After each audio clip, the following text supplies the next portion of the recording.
कहानी है एक ऐसे शख्स की जिसके माँ बाप ने उसे बचपन में ही बेच दिया था, ये सोचकर कि ये बच्चा समाज में सिर्फ उनकी बेइज्जती कराने के लिए ही पैदा हुआ है। बावजूद इसके इस इंसान ने लोगों को हंसना सिखाया। शारीरिक और मानसिक रूप से कमजोर होने के बावजूद भी उसने लोगों के दिलों में जगह बनाई और जिसने दुनिया को ये सिखाया कि खुश रहने के लिए और कामयाबी पाने के लिए शरीर से भी ज्यादा हमारे शरीर का स्वस्थ होना जरूरी है।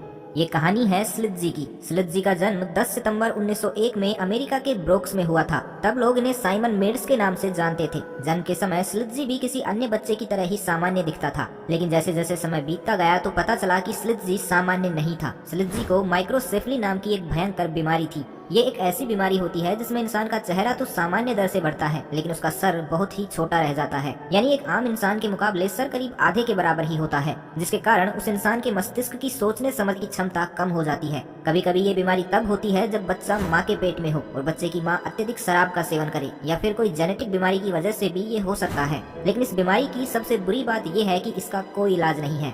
वैसे तो स्लित्ज़ी का जन्म एक अमीर परिवार में हुआ था और उसकी एक बड़ी बहन भी थी जिसका नाम अथिला था, लेकिन वो भी स्लित्ज़ी की तरह ही माइक्रोसेफली से पीड़ित थी। अपने अजीब से हुलिये के कारण इन बच्चों के माता पिता अपने बच्चों पर शर्म आती थी और वो उन्हें समाज से छिपा कर रखते थे, क्योंकि शायद वो डरते थे कि कहीं उनका मजाक न बनाने लगे। इसी डर के चलते कुछ दिनों बाद ही स्लित्ज़ी और उसकी बहन को उसके माता पिता ने ड्रीमलैंड साइड शो सर्कस में बेच दिया, जहाँ एक तरफ इन दोनों बच्चों को बहुत प्यार और दुलार की जरूरत थी, तो वहीं दूसरी तरफ अब ये दोनों सिर्फ एक सर्कस का हिस्सा बनकर रह गए थे। लेकिन कौन जानता था कि यही सर्कस इनकी जिंदगी में एक नई शुरुआत लेकर आने वाला है। अपनी इस बीमारी के कारण स्लित्ज़ी एक युवा होते हुए भी उनका दिमाग एक 3 साल के छोटे बच्चे जैसा था। वो सिर्फ छोटे छोटे शब्दों को ही आपस में जोड़कर बोल पाता था। सर्कस में साइड शो के दौरान वो हमेशा एक लड़की के कपड़े पहनता था और उन्हीं कपड़ों में अपना प्रदर्शन करता और अपनी इन्हीं मासूम हरकतों से लोगों को हंसाता था। लेकिन स्लित्ज़ी बहुत जल्दी ही अपना संयम भी खो बैठता था, इसलिए स्लित्ज़ी का केयर टेकर हमेशा उनके साथ ही रहता था।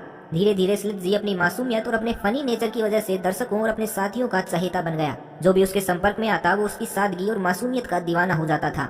स्लित्ज़ी अपने सर्कस से इस कदर पॉपुलर हुआ कि उसे कई हॉलीवुड मूवीज से भी ऑफर आने लगे, जिसके बाद स्लित्ज़ी ने कई सारी हॉलीवुड मूवीज में भी काम किया। साल 1932 में स्लित्ज़ी ने फिल्म फ्रिक्स में अभिनय किया और इसी फिल्म के माध्यम से स्लित्ज़ी रातों रात एक सुपरस्टार बन गया। उनकी पॉपुलैरिटी को देखते हुए साल 1936 में सर्कस में काम करने वाले एक चिंपैंजी ट्रेनर जॉर्ज सूरती ने स्लित्ज़ी को गोद ले लिया। हालांकि जॉर्ज ने आजीवन स्लित्ज़ी का ख्याल रखा, लेकिन 1965 में उनके मरने के बाद जॉर्ज की बेटी ने स्लित्ज़ी की देखभाल करने से मना कर दिया और उसे लॉस एंजलिस के एक मेंटल हॉस्पिटल में भेज दिया गया। स्लित्ज़ी को 3 साल तक इस मेंटल हॉस्पिटल में रखा गया, जहां उसका ठीक से ख्याल भी नहीं रखा जाता था। इस टाइम स्लित्ज़ी के पास कमाई के नाम पर केवल अपनी सर्कस की यादें थी, इसलिए बस वो अक्सर उन्हें याद करके खुश होता रहता था। कई दिनों तक भी मेंटल हॉस्पिटल में सही से केयर न होने की वजह से वहाँ उनकी तबीयत खराब होने लगी थी। हालात ये हो गए थे कि वो बिल्कुल कमजोर हो गया था। उसकी ऐसी हालत देखकर सर्कस में उसके साथ काम करने वाले एक दोस्त ने मेंटल हॉस्पिटल से गुजारिश की कि उसे स्लित्ज़ी की देखभाल करने के लिए उसे आधिकारिक रूप से सौंप दिया जाए, और सौभाग्यवश हॉस्पिटल वालों ने स्लित्ज़ी को उस दोस्त को सौंप दिया।